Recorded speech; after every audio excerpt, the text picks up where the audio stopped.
Hello everyone, this side Vaishali और आज मैं इस वीडियो में बात करने वाली हूँ कि क्यों इंटरनेशनल स्टूडेंट ऑस्की का एग्ज़ाम जब वो मेलबर्न में एडिलेड में देते हैं तो वो फेल हो जाते हैं। Majority of my friends and majority of my students जो अब हमारे पास आ रहे हैं उनका जो फर्स्ट अटैम्प्ट है उसमें उन्होंने हार्डली 4 स्टेशन या 5 स्टेशन पास किए हैं। तो मुझे लगता है कि ये वीडियो बहुत इंपॉर्टेंट है जिसमें आपको समझ में आ सके कि आप में कोई दिक्कत नहीं है, आपको अपने ऊपर सेल्फ डाउट नहीं करना है। कुछ और कारण है जिनकी वजह से आपका जो ऑस्की का एग्जाम है वो फेल हो रहा है।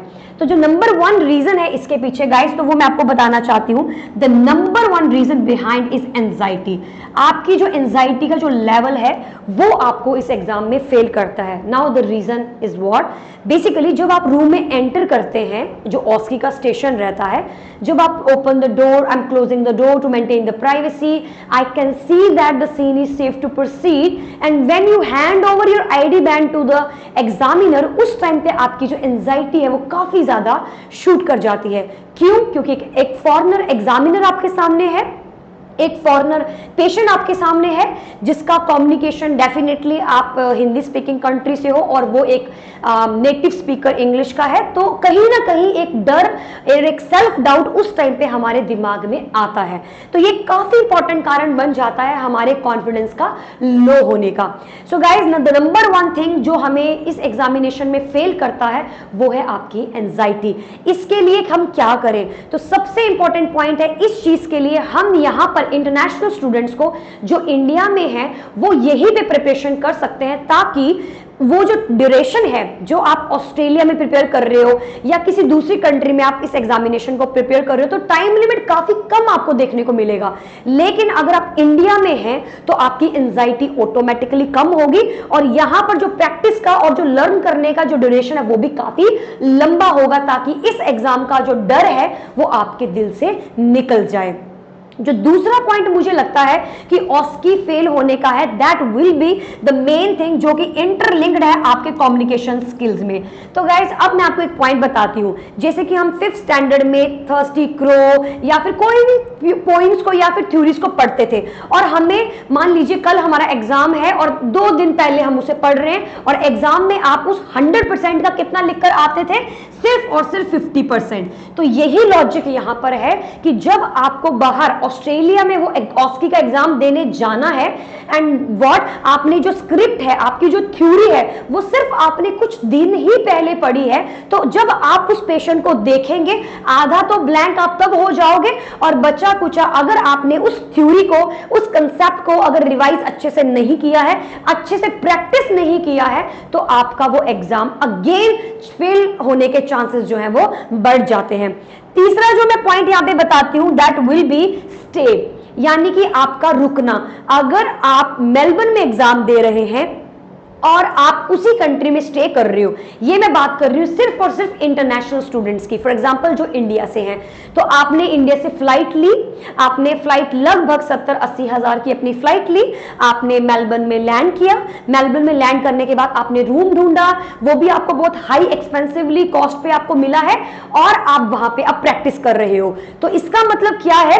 एक तो आपने ऑलरेडी 60 to 70 के पे कर रखा है फ्लाइट्स का, प्लस वहां के रहने का $1700 जो है ऑस्ट्रेलियन डॉलर आपको पे करना पड़ता है नेक्स्ट। और इसके ऊपर अगर आप कोई कोचिंग ऑस्ट्रेलिया से ही ले रहे हैं उसका भी लगभग आपको $2500 पे करना पड़ेगा और जो आपका एग्जाम है वो आपका 4000 ऑस्ट्रेलियन डॉलर्स का है। ये सारा कुछ मिलाकर एक एंजाइटी अलग से आ जाती है कि प्रेशर, मुझे एग्जाम निकालना है, मुझे एग्जाम निकालना है। वाई? बिकॉज मैंने इतना सारा जो फंड है वो अपना इन्वेस्ट कर रखा है इस एग्जाम के ऊपर, तो जो चीजें आपको लर्न भी होनी है वो भी नहीं हो पाती हैं। सो गाइस, एंजाइटी दरवाजे के अंदर जब आप एंटर करते हो उसको ओवरकम कर लोगे तो प्रॉब्लम सॉल्व होगी। नंबर 2, आपके कम्युनिकेशन स्किल्स और आपका जो डाटा है वो सिर्फ फ्रेश लर्न नहीं होना चाहिए है, उस पे आपके एटलीस्ट 2 से 3 महीने की जो तैयारी है वो आपके पास होनी चाहिए है। ना कि जैसे बहुत सारे ऐसे सेंटर्स हैं जो सिर्फ 6 दिन की क्लास देते हैं, फेस टू फेस, या फिर 15 दिन की क्लास देते हैं, that is very very less time. इतने वक्त के अंदर कोई इंसान कुछ भी नहीं सीख सकता है, तो आपको एटलीस्ट 3 से 4 महीने या 2 से 3 महीने चाहिए ही हैं, ताकि आप इस ऑस्की के एग्जाम को अच्छे से डीपली पढ़ पाएं, समझ पाएं और वहां पर अच्छे से परफॉर्म कर पाएं। तीसरा जो पॉइंट मैंने बताया फंड्स का, कि इतना ज्यादा एक्सपेंस हो जाता है, इतना ज्यादा फंडिंग हम इन्वेस्ट कर देते हैं इस एग्जाम के ऊपर कि हमारा जो एंजाइटी वो अलग ही लेवल का होता है, not inside the station but outside where you are staying in Australia, ताकि आपको बस पास करना ही करना है। मुझे एक मेंटल प्रेशर है कि मुझे पेपर देना ही देना है और मुझे पास करना ही करना है। तो ये जो एंजाइटी जो आपकी फंड्स की वजह से होती है, ये भी एक कारण बन जाता है आपके एग्जाम ना पास करने का। सो गाइस, इस सब को अगर आप ओवरकम करना चाहते हो तो इंडिया में हमने नंबर 1 लेवल पे अपना जो ऑस्की का सेंटर है वो ओपन किया है, जिसमें हम 2 टाइप से जो है इस कोर्स को डिवाइड किया हुआ है, ताकि आप किसी भी हालत से इस एग्जाम में फेल ना हो।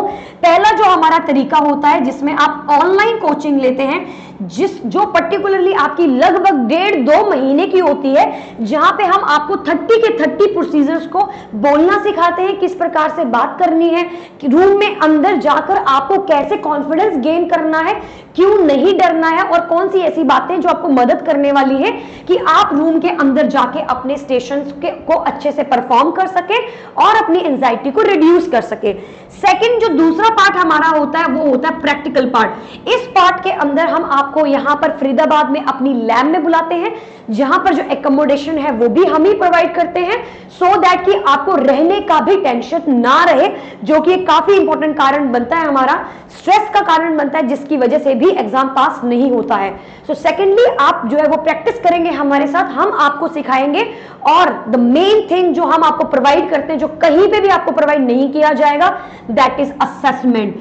गाइस, अगर आप लोग कहीं भी रिसर्च कर लोगे Australia, outside Australia, nobody gonna take your assessments more than 2, but यहां पर हम आप लोगों की 4 बार एग्जाम लेते हैं। एक बार एग्जाम देने में आपको डर लगेगा, दूसरी बार एग्जाम देने में डर लगेगा, तीसरी बार एग्जाम देने में आपको थोड़ा सा जो एंजाइटी है वो कम हो जाएगा, और 4th टाइम जब आप एग्जाम दोगे you will feel much better and confident.